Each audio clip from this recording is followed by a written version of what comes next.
สุดท้ายบองโอนสมาชิกสรีตั้งเอาบาทสุขสบายที่บ้านจุนโป้บาทบองโอนแล้วคำปรังตายเนี่ยยังเคยบองโอนตั้งออกเนี่ยนะบาทจุนโป้บองโอนจุกชีจมวยนังกำรงสรีตั้งออกเนี่ยไอ้กำรงสรีนี้บองโอนประเจ้าบองโอนมาดองให้ดองทิศจีกำรงมวยมันมีจีกรมหุ่นไอ้รักงี้อย่างเต้อดมีซิสเต็มเป็กอโปอย่างเต้บาทเยอะอดมีซีกรมหุ่นเยอะอดมีซีซิสเต็มไอ้เต้บาทคือจะการติงลุโดจมวยคนนี้ให้យើងធ្វើដូចជាជីវករគ្នាទៅវិញទៅមកទិញលក់ទិញដូរហ្នឹងដោយតម្លៃដើមនិងតម្លៃក្រោមទីផ្សារដែលយើងអាចធ្វើមិនកុំឲ្យគេចំណេញលើបងប្អូនយើងប៉ុន្តែយើងចូលរួមជាមួយនឹង 3E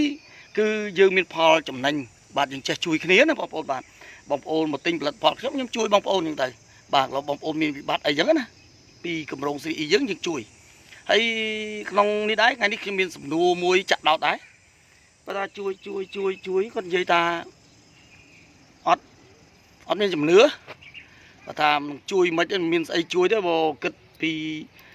ការនិយាយនឹងមកវាអត់មានដឹងបានលុយណាព្រោះលុយធម្មតាទិញលុយទិញរបស់ទៅ$123វាអស់$123ហ្នឹងហើយមានផលចំណេញណាស់តើគម្រោង 3E ការជួយគ្នាទៅវិញមកបានឲ្យជួយថានិយាយផហ្មងនឹងបានឲ្យជួយទេហើយធ្វើរំខាត់ពេលវេលាគាត់និយាយបាទអញ្ចឹងចឹងបងប្អូនអត់ជឿហើយនឹងមិនដឹងជាទៅធ្វើទៅអីបាទទុកឲ្យអ្នកជឿតែគេធ្វើ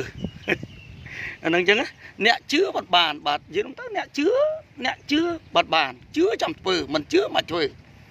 ហើយបងប្អូនមានទទួលពីបែបមកថាមានគេអត់បានមានគេអីទទួលការចាញ់បោកហ្នឹងនៅមានទទួលហើយបងប្អូនបានទទួលហើយអត់ទេចឹងគឺជាគម្រោងមួយដែលពិតប្រកបច្បាស់លាស់បងប្អូនសាកធ្វើសិនបងប្អូនបាទធ្វើដល់សិនបើថាធ្វើមិនដល់ហើយយើងមានបញ្ហាហើយយើងក៏អត់មានអីសោកស្ដាយបងប្អូនចំណាយលុយទៅបានរបស់មកវិញហើយរបស់ធូរថ្លៃរបស់តម្លៃដើមហ៎អញ្ចឹងស្មើគ្នាអស់ហើយបងប្អូនផ្ដល់លុយគេផ្ដល់របស់វិញចប់ហើយហ្នឹងហើយបងប្អូនមេខាតឲ្យមានអាណាគេធ្វើបោកបងប្អូនពិចារណាមើលបាទអញ្ចឹងបងប្អូនតាំងអ្នកឯងបោកចិត្តបោកចឹងឯងទិញទូរស័ព្ទទិញម៉ូតូទិញឡានអីថាគេបោកចុះ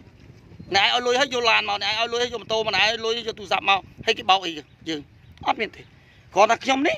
ខ្ញុំថាបើសិនមួយថ្ងៃណាមួយបងប្អូនមានបាត់អីអាចមករកខ្ញុំបានហើយខ្ញុំមានលទ្ធភាពដែលខ្ញុំមើលឃើញចាក់ស្រាយខ្ញុំជួយណែឯងប៉ុណ្ណាហើយបងប្អូនខ្លះភាកច្រើនពេកណែភាកអូចេះវាមិនអាចទៅចេះធ្វើសិនខ្ញុំមើលតែឃើញអ្នកបងប្អូនណាដែលបងប្អូនទៅណែនាំអាចចំអ្នកភាកប៉ុណ្ណឹងអ្នកភាកអញ្ចឹងអ្នកហ្នឹងធ្វើកំជោគជ័យគាត់ភាកច្រើនពេកមិនតាន់អីគិតរឿងអវិជ្ជមានមុនអាគេយើងហើយចុះបើទិញទូរស័ព្ទទំនើបទិញឡានទិញម៉ូតូពិភាកអញ្ចឹងខ្ញុំថាខ្ញុំបានទិញណាមកទិញកខ្លួនឯងហូបទិញកាហ្វេខ្លួនឯងផឹកហូបពេលផឹកទិញសាច់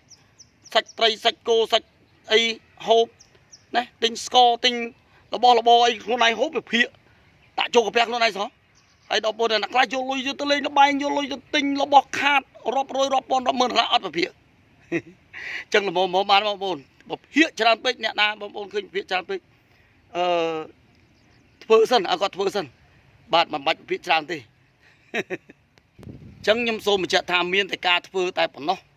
ទើបបញ្ជាក់ថាពិតឬមិនពិតបាទអរគុណច្រើន